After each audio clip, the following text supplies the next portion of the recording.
काही लोक असतात ना, खूप खूप वाया गेलेले असतात. मला कधी कधी वाटतं ना की त्यांच्यावर संस्कारच झालेले नाही आहेत. आणि मी खरं सांगत आहे, मी मॉर्निंगला उठले आणि ते जे घाण कमेंट्स असतात ना, म्हणजे FB वरती सांगते, FBची गोष्ट सांगत आहे, एवढे वाया गेलेले लोक असतात की खूप तुम्हाला घाण कमेंट करतात.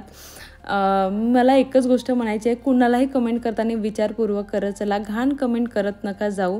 देव बाप्पा बघत असतो आणि तो शिक्षा नक्कीच देतो. जसे कर्म कराल तसे फळ भेटतं.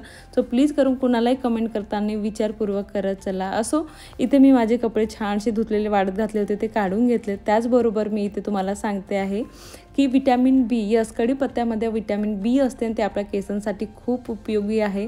जर तुमचे केस पांढरे होत असेल तर तुम्ही काय म्हणतात, हे कढीपत्त्याचं तुम्ही तुमच्या आहारामध्ये यूज करू. मी नेहमीच यूज करते. हां, मला कढीपत्ता आवडतो सुद्धा वरणामध्ये. सो मी याचं जास्त वापर वरणामध्ये करते. तुम्हीसुद्धा करत चला. आणि त्यानंतर मी माझं इथं किचन आवरायला घेतलेलं आहे, जे की खूप पसारा झालेलं होतं. असो, इथं क्लीन करून घेतलं आणि त्याचबरोबर जे काही नॅपकिन्स धुतलेल्या होत्या त्यांना असे फोल्ड करून मी ठेवलेलं आहे. तुम्हाला एक नॅपकिन दिसलंच असेल जे की काय म्हणतात, जळालेलं होतं, बट असो, काही हरकत नाही. त्यानंतर इथे माझी अंघोळ झालेली होती आणि मी मस्त बड्या मॉइश्चरायझर लावलेलं. सोबतच इथे मी छानसं स्वयंपाक करून घेतलं, स्वतःसाठीच करून घेतलेलं आहे, कारण की नवरोबा काही येणार नाही आहेत. त्यामुळे मी म्हटलं चला की वांग्याची भाजी बनवूयात. आणि मी इथं मस्त बड्या वांग्याची भाजी बनवलेली आहे. त्यासोबतच आलू, यस, वांगा आलू आमच्याकडे मिक्स असतं. तर इथं मी छान असं, लैला मजनू म्हणतात ॲक्च्युली ह्या भाजीला आमच्याकडे. तुमच्याकडे काय म्हणतात नक्की सांगा. तर हां, इथं वांगा आणि आलूची भाजी रसेदार केलेली आहे, जे की मला फार आवडते. त्यानंतर मी इथं छान अशी ताट बनवून घेतली स्वतःसाठी आणि सोबतच टीव्हीचा रिमोट. मी जेवण करताना TV बघता बघताच जेवण करून घेते आणि ते मला आवडतं सुद्धा. आणि इथे मला माझ्या आईचीसुद्धा आठवण आलेली आहे, कारण की जेवण करता करता मला खूप तिखट लागलेलं होतं आणि अशा वेळी मी माझ्या आईला आवाज द्यायचे आणि पाणी मागून घ्यायची, कारण मी कधीच पाणी घेऊन बसत नाही आणि प्यावं पण नाही, म्हणतात पचनासाठी चांगलं नसतं पाणी पिणं.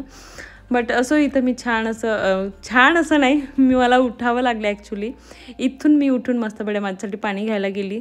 त्यानंतर इथे माझं ऑलरेडी जेवण झालेलं होतं. पुन्हा मला माझी आईची एक गोष्ट आठवलेली, ती म्हणजे की जेवणानंतर स्वतःचं ताट धुवून घ्यायचं, पसारा होत नाही भांड्यांचं. तर इथं मी छान असं माझं ताट धुवून घेतलेलं आहे.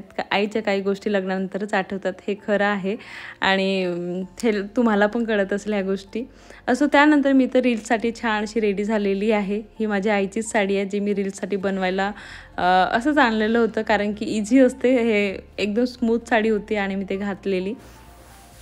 त्यानंतर इथं मी रेडी होत आहे. तुम्हाला एक गोष्ट सांगते, ॲपलचं मोबाईल घेतलं खरं, बट हां, त्याच्यातून मला अजूनही एडिटिंग करता येत नाही आहे. बट मी हळूहळू ते शिकते आहे.